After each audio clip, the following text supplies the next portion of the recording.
on the way. Yeah. I saw the postman come. Yeah. I know you're done with all the stress. I know you're done with all the drama.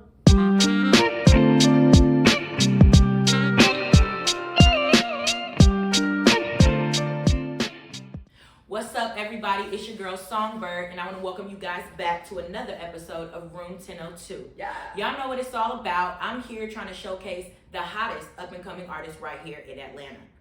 I feel honored today to be able to do this interview with Ashley Snow. If you don't know her, get ready to get to know her. I've had the pleasure of getting to know her for the past 3 years and just admiring her artistry. So I'm very excited to have you. Some of the people watching this may not really know much of anything about you. Yeah. So before I get into the logistics and the marketing and all of that, I want to know, who is Ashley Snow? Oh, I'm a child of God. You know what I'm saying? I'm here. I'm an artist. I'm just a human. I'm just someone just like everyone else trying to find their way and make the most of what they have. Yeah. You know, make the most of what they've been through and live to tell about it. You know, and at the end of the day, have a great story to tell about it. And yeah, much love to show to the world. That's who I am. Okay, and I love that you said have a story to tell about it, because I want to know a little bit about the story. So I want to know, can you actually go back and pinpoint the moment where you knew I'm going to be an artist? Oh man. I started recording in the studio when I was 12 years old, and that was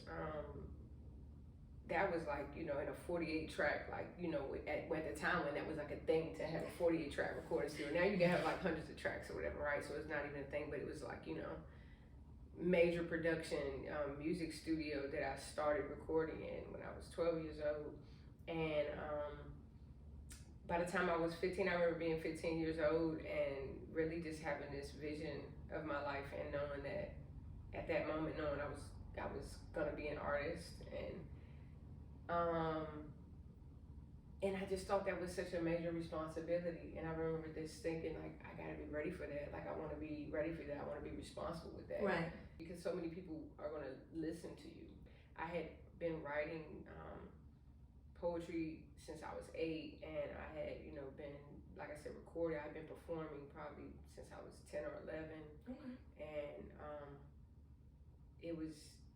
I had been performing in performing, writing, recording, all of that. So at 15, I was just like, it was like this knowing.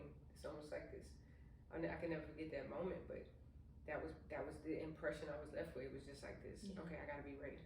Right. Was there any inspiration there? You know how some people are like, I used to listen to Mariah Carey all the time, or, you know, I wanted to be just like Whitney Houston. Like, was there an inspiration to your writing? Because you said you started writing really young. The first artist that I listened to and knew the words to his music and everything by default, because my grandma used to play this in the car, was Michael Franks, and then the album Skin Dive. It was so good. It still is so good. You know what I'm saying? Michael Franks, my first favorite artist. You know what I'm saying? Okay. You're the queen of the underground. You're the queen of the underground. Like, man, okay. He's like, nah, but shit.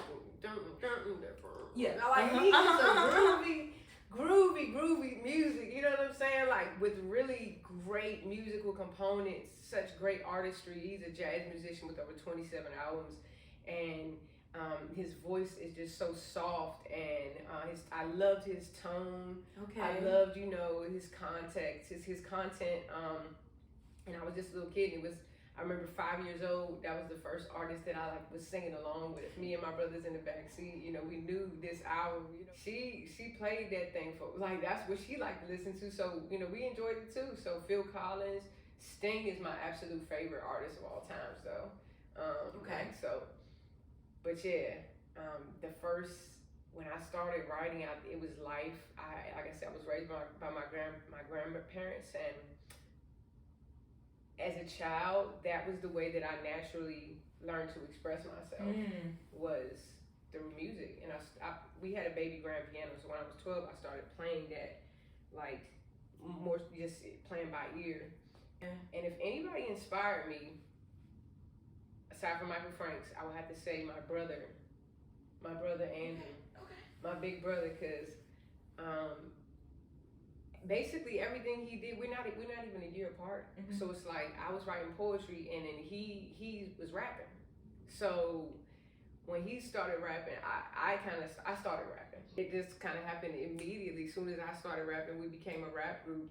And then like, you know, because then also he would play the piano by ear, and you know, he was like 13 and he just played so well, and I heard him and I was like, well, if he could do it, I could do it. And like, you know, so I started playing by ear and doing that too. He was rapping, I started rapping, I was already doing poetry. And then also he was an artist, he would draw. So like I saw him draw and I was like, maybe I could draw too. And I was able to draw too. It was like, so he really like inspired me in that way. He really kind of sparked curiosity and showed me what was possible. So he could make beats too though. So like he started doing that and he was really good at that. And I didn't do that at all. I mean, I could play the piano by ear and stuff, but I didn't get into like the technicalities with production in the studio at that time. And he was a wizard with it. But I will say, listening to your music, that I can tell that you have some kind of piano, guitar, some kind of background in that, just because, you know, I'm a musician myself. I hear it every time. The way you stack in your music, you know, like she gets it. And I told you that before. I just feel like you get it. Thank you. But I did want to know, like, do you feel like you've had adversity in your career? Like, wow, yeah, that's a great question. Great questions all, by the way. Thanks. Here in room 1002, I'm loving the view. Let's see, there's been, as an artist, and you know, anytime you're trying to do something on your own, when you're going out on your own and trying to do something and pave a way for yourself, anytime you're trying to pave a way for yourself and you're not afraid of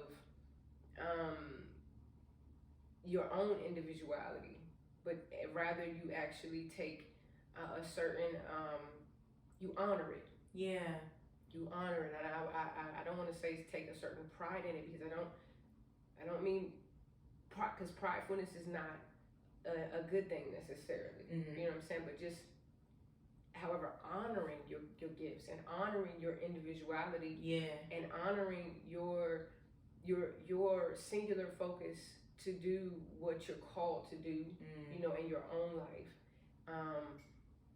That is always going to present you with challenges, because so many people aren't going to understand that. You know, so many people aren't going to be in agreement with your decisions, because everyone feels like they know what's best for someone else. That's right. So, or they know what's best for you, or they can, and it's not an ill-intended thing. You know, people have good intentions, you know, oftentimes for you. However, you know, life is really, to me, about walking your own path and being extremely authentic and genuine to that, and realizing that stumbling blocks come with the territory, and they look all kinds of ways, you know, from people who aren't in agreement with you to people who, you know, to the same things that every one of us face, you know, abandonment or rejection, or, you know, just lack of resources, or, you know, feeling like you're not supported, which I feel like, you know, these are things that but you know, that you let the stumbling blocks, you pick them up and you make weights with them. You know what I'm saying? You work out with them Jones, you know what I mean? And you get stronger, you know, so they're not stumbling blocks anymore. They're strength builders, you know? And you've built up your strength because you've overcome so much. And I think that on my personal walk, I've dealt with loss, you know, I've dealt with so many different things, you know. I mean, at a point, I've had legal troubles, you know what I'm saying? Like, I've had all types of things. I've had people slander me. I've had people, you know, turn their back on me when I did nothing but good for them, or nothing, you know, did my best towards them. I've had so many different obstacles. I couldn't even pick one to tell you, but I can tell you now that they were just weights. You know what I'm saying? That, and when I say weights, I mean in the sense that I can pick them up and work out with them instead of carrying them around and letting them be baggage. Yeah. You know what I'm saying? They made me stronger. They gave me strength. They gave me wisdom. Yeah. You know, they really helped me to understand and see things that I was extremely naive to. Yeah. And they made me privy to a certain maturity, you know, that otherwise I would not be able to claim. We could do a whole segment about stumbling blocks. Listen. But I'll say that about them. Glory to God. Yeah. Because he showed me how to take them things and turn it into a weight room. I sense everything that you just said being put into your music. I can feel it. I can hear it. I resonate with the message. But I do want to know, like as a fan, because I have my own speculation, but I want to know. What's your like top, like 3, like of your own projects? My own songs? Yeah. And it doesn't have to be the full project, but like songs. It can be from Cloud Series to now. Okay. Yeah. So top 3. That's a great question.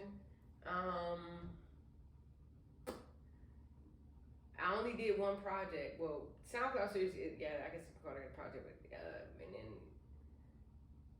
the 7 Cents. That's such a yeah. Immaculate project. If you haven't listened to it. Thank you. Start your day. Thank you. Start your day, man. Thank you. I love that project. I played you Hard on Ice. Guys, I don't know when this is coming out, but Hard on Ice drops February 10th. So it's gonna be streaming on all platforms. That song is so close to my heart.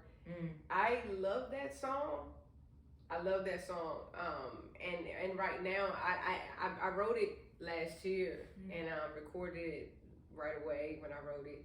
So I've listened to it so many times and I just still absolutely love it.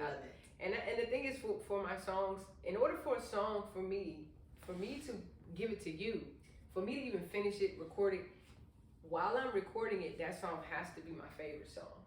You know what I'm saying? It has to have that like I want to repeat this. You know, I want to listen to this again and again. If it doesn't do that for me, then you'll never hear it. And I have so much music that's it was my favorite song in the process, but you probably won't hear it. But nonetheless, that's like kind of the criteria. So, but I haven't been able to shake off Hard on Ice. Excuse me. I haven't been able to shake off Hard on Ice. Hard on Ice is one of my favorites. Then y'all got my fingers crossed that she lists at least one of my favorites. I'm taking. This is tough. I think 7 Cents as a project, because of how it just flows from from the beginning to the end. And that was really put on my heart. You know, I felt like, you know, God put that on my heart to just put that out. It was such the way it all happened and the way it all broke down, and you know, I wrote the song so quickly. I think I wrote 3 of the songs in one night. Choose Love was already recording it, and the next night I wrote the 4th song. So it was very quick. I recorded it. I wrote it. I recorded it very fast. I released it very fast, and it was all like divine. You know. Yes, man. It was like, do this, and so I did it, and and listening to it is really impactful. You know, it has a beautiful thesis. You know what I'm saying? So, you know, that's that project, as a body of work. And then, lastly, I'm going to say Mamba Mentality. I knew that was coming. And you knew that? I knew that was coming. You love him. I love Kobe. I love Kobe. And that song, it's just like, it has this like really compelling sort of element to it. It's emotionally compelling. You know what I'm saying? It just, there's this driving force of of really passion. You know what I'm saying? I wouldn't say like anger and sadness and purpose, but it really boils down to passion. You know, and there's like a then there's the element of the threat. There's like because there's that when the wild will surround you built into the track, and so it's like there's this ever-present danger that keeps you alert, you know, so there's a certain alertness to it, but at the same time it lulls you, and then it takes you and exalts you, you know what I'm saying? It's like when it comes through with but this is not a competition, I swear, I'm just competing with the man in the mirror, you know what I'm saying? Like, gotta silence all the voices I hear, so I can see the goal a little more clearer. I only have eyes for the game. So it's like that, like the whole dynamic of it, like the pickup, the drops, the highs and lows, and then the punches, the dynamics, the lyrics, the actual message, and then knowing what inspired me to create that. And I was in tears when I did that song. When I made that song, I cried so many tears that I never thought I would cry for someone that I never met, but he truly impacted me in ways that I didn't even understand or really fully recognize until his passing. And that song I felt was such an honor to record, you know, for, you know, in honor of him. And that song now is getting so many Shazams, like it's getting Shazams like around the world. I'm like, somebody's playing this on some kind of radio station because the Shazams just started going crazy for the song. So people hear it and they're like, what song is this? Which they're like, so but that song, it has this grabbiness to it that's like, it just grabs you, you know what I'm saying? And I love it. You know, when I first heard the beat, I was so, you know, I was drawn in, I was sucked in immediately. And, you know, that's why I didn't really do much in the intro part. You know, they'll give you a hard time nowadays about making a record and not starting in 5 seconds and shit, you know what I'm saying? It's like, well, if you ain't got the patience to wait for the good part, you know, or the song is actually good still, you know, the beat is, if you're not enjoying the beat, you know, or enjoying this vibe right quick, I don't know what to tell you. If you need me to come in and start being ignorant or shouting in your ear or some shit, you know what I'm saying? I get it. You want the song to start. It's coming. You know, it's coming. You know what I'm saying? But I didn't feel like it was necessary for me to say anything opening that track up because the track itself was just has that. I wanted people to hear that when the wild will surround you. When the wild will surround you, I really wanted people to hear that. That's in the track, you know, like feel that, like when the wild will surround you, you know what I'm saying? And that's it. Well, I'm not gonna lie, you didn't name my favorites. Okay, and that's what I love. That's what I love. Like I second that. Like everybody has their own favorites, and I love that. Yeah. So what's your favorite? Okay, so I'm definitely gonna say, well, you named a project that they came off of. But you know, 2 of my favorites come off the Cloud. The Cloud series. All Night. Oh yeah. Listen, when I first met Ashley, she was performing at Gallery 992 right here in the West End, and she had like this hair and she had on like yellow, and she just was giving like rock star, and I'm like, okay, who is this? I've never met this celebrity. Who is this person? Right? So she goes up there and she performs All Night. The track comes on and I'm immediately like, yes, let's see what she got to say. I mean, I was immediately sold, right? So that song, that song. I didn't know much about what was gonna come after that with the artistry. I didn't know you at all. But that song had me sold. I remember walking up to you that night like, yo, that was hot. Thank you. That was hot. That was hot. So All Night, definitely When No One's Watching. Oh, you know I love When No One's Watching. Such a good. Shout out Tom Mitch. Tom Mitch, man. Yeah, on the beat, on the track. So good. Man, thank you. So good. When No One's Watching. I listen to that quite often still. Thank you.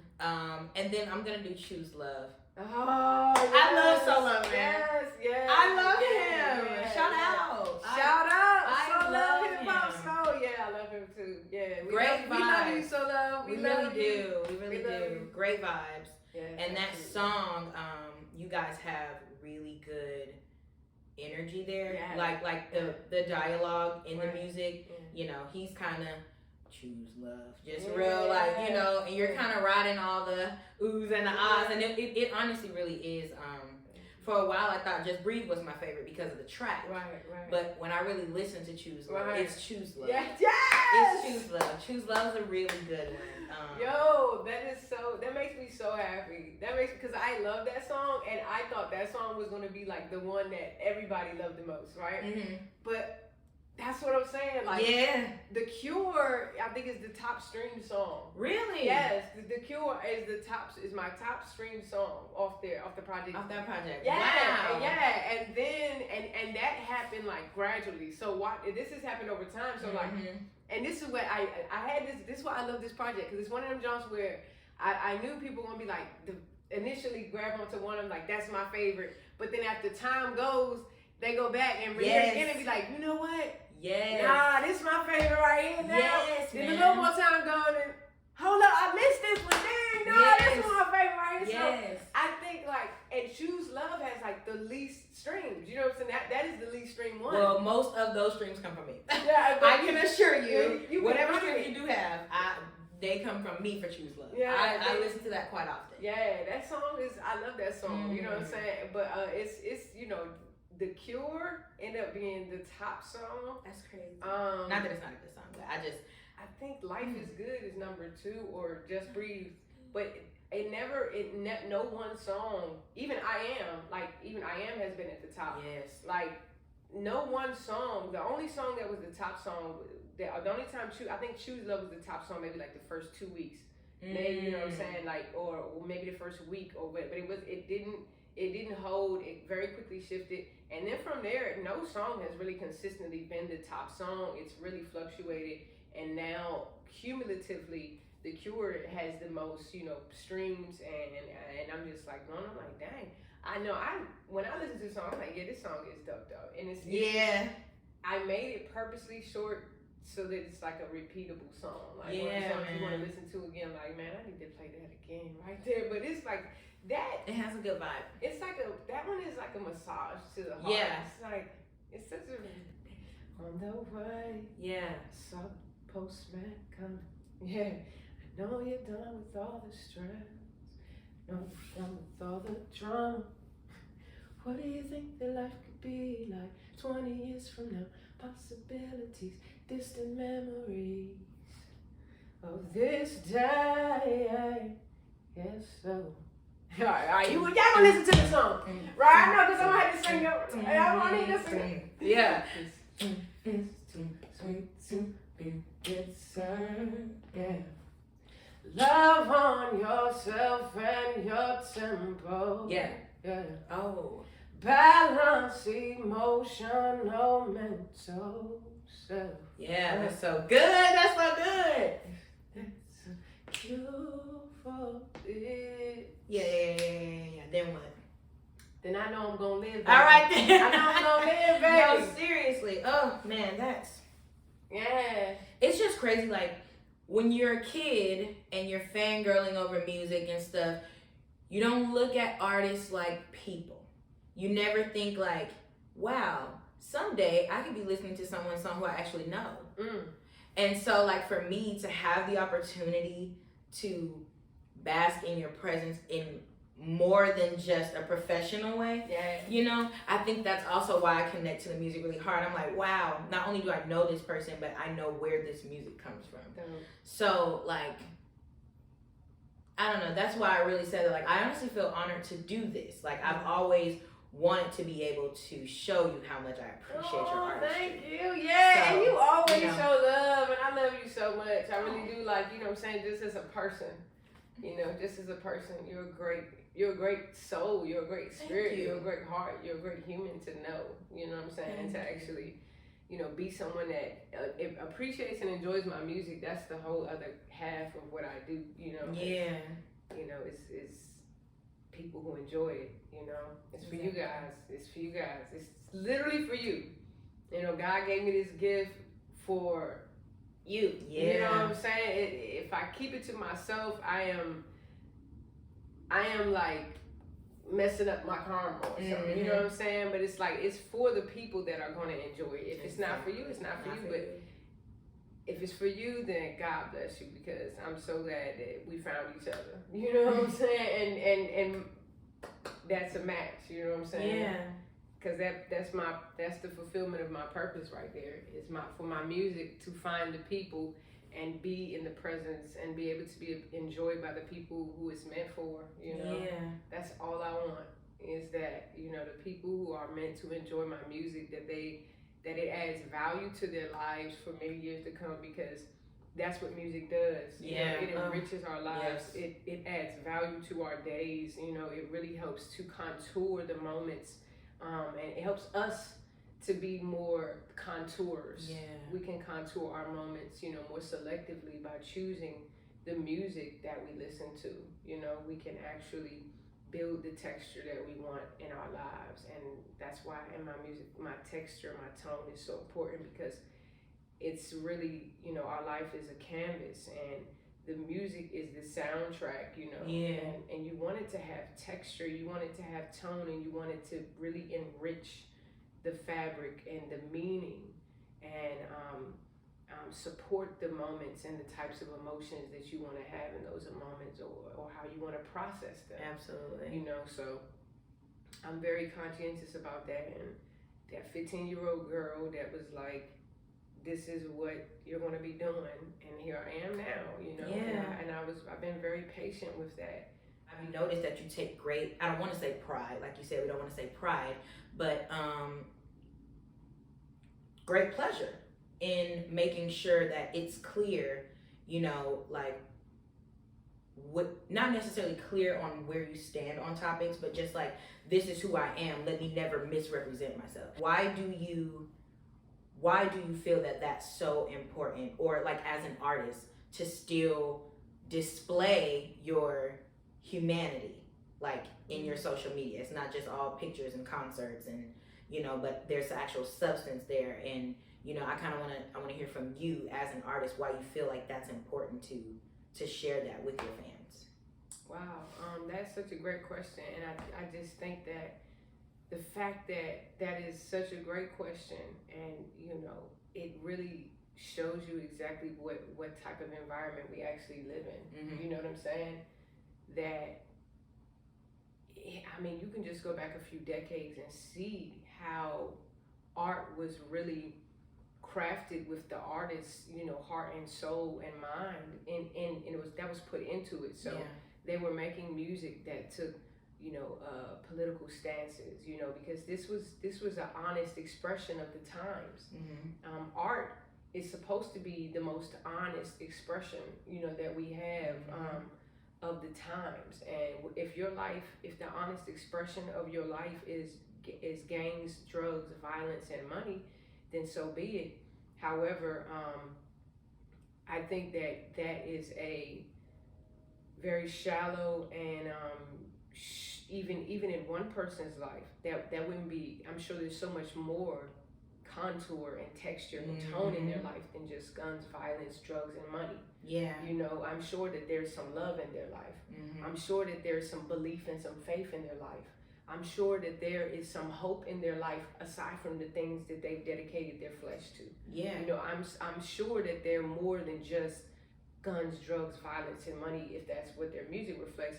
And art, being that is supposed to be such an honest and genuine reflection of the human experience in its totality. You know, there's nothing that should be off limits when it comes to making art and creating, you know, and expressing yourself. And so, if we are being honest as stewards of these gifts that we're given, and of these audiences that are indulging us with their attention and their energy, and their actual brain, to help to program it, then I think that as fine stewards of our gifts, we would be remiss to not reflect the truth of the actual times and society that we live in. Yeah.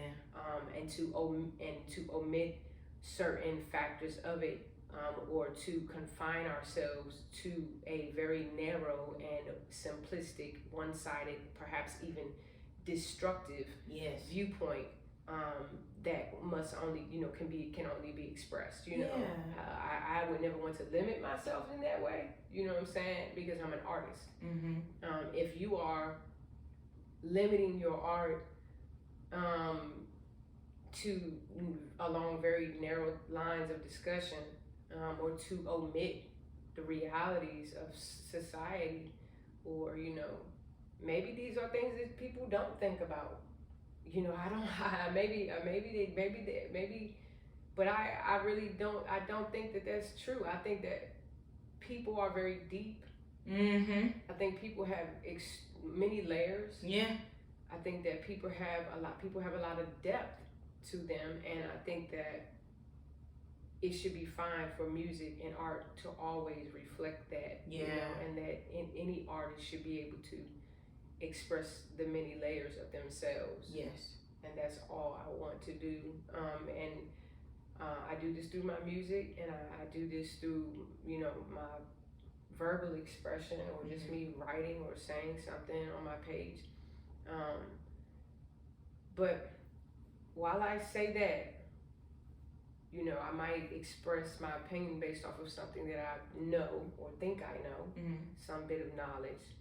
And, in the last, I guess, 6 weeks or so, something was put on my spirit, and it's been, just resounding. And I want to absorb this more and more each day and share this as much as I can. But as humans, for each teaspoon of knowledge that we acquire, for every little teaspoon of knowledge that we acquire, we should take with that an ounce of humility and a cup of love. So no matter what viewpoint that I may express about a certain topic, it should never give me the right to be arrogant and condescending and lose my humility. Okay. And the love that I have in respect to another human being, or living being, because of my knowledge. Yeah. Because knowledge is so. How much has knowledge changed in the last 100 years of what we thought we know? Heck, the last 2 years, what we thought we know versus what we know. Yeah. Knowledge can be dangerous when it is not coupled with an ounce of humility and a cup of love, because your knowledge can make you unloving. And I mean that even if you know someone's nature, or you know someone's character, or you know someone's flaws, or you know someone's mistakes, or you know someone's setbacks, or you know what someone has done, and it does not give you license to lose humility nor humanity.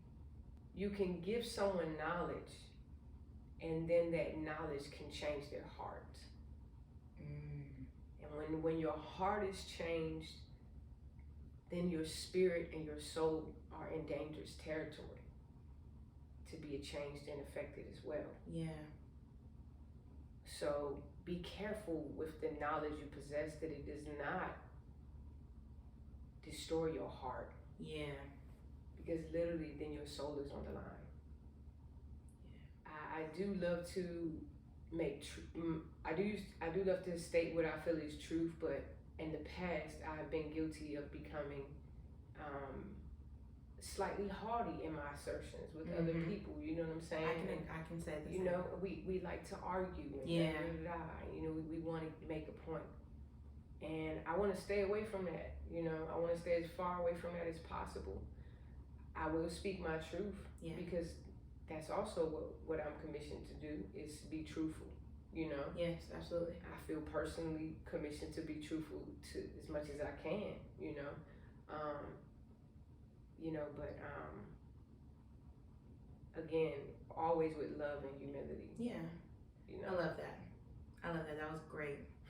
Honestly, well, I truly want to thank you again. It's been a real for pleasure. Absolutely even agreeing to this.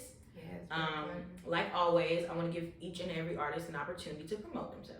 Where can they follow you? Where can they hear your music? Okay. All right. So My message is simple. Stream Ashley Snow. Wherever you listen to your music, stream Ashley Snow. Because I got 3 songs coming out every month. On the 10th, the 20th, and the 30th, there is a single dropping. 10, 20, 30. Every month. Every month this year. If there's no 30th, it'll be the 1st. But we're going to keep it rocking. You know what I'm saying? So about every 10 days, you're going to get a track from me. So, wow. So just stream Ashley Snow wherever you listen to your music. Pandora, Amazon, YouTube, Tidal, Spotify. You can go back to SoundCloud. Yeah, you know what I'm saying? Check out the SoundCloud series. The songs that she said were her favorite, those aren't streaming everywhere. Those are on my website and on SoundCloud at the Cloud series. So yeah, definitely check out the SoundCloud series. I dropped 2 songs a week for 11 weeks straight, and those are there. Yeah, thank you. They really are fire songs. And if you want to like just a preview, you know, just maybe what you might be getting into this year with all these singles that I'm dropping and how good they might be, you might want to check out what I was doing just 3 years ago and see how good that is, and then just that'll give you an idea of where we're headed. I'm telling you, you're gonna be an instant fan all night when no one's watching. If you can get through those 2 and not like them, I don't think you listen to music often. Yeah, I don't think you're gonna listen. I don't think you can hear. They are pretty fire. Those are some fire records. They are fire. I do love those songs. They are dope all night, and yeah, those are dope songs. So yeah, that's my spiel. Stream Ashley Snow. Okay. Well, like always, I want to thank you guys for tuning in. Be sure to check out my YouTube. Don't forget to like, subscribe, share the whole 9 yards, you guys. My goal is to drop 2 interviews a month for you guys. So now that I'm dedicated to that, we've got Miss Ashley Snow here is going to be my very first one in February. So make sure you guys turn on the notification bell so that you get notified when I drop that next episode. I'm coming with the fire, and I appreciate the support. So we just want to say thanks for coming to Room 1002. Your favorite artist is up next. Peace.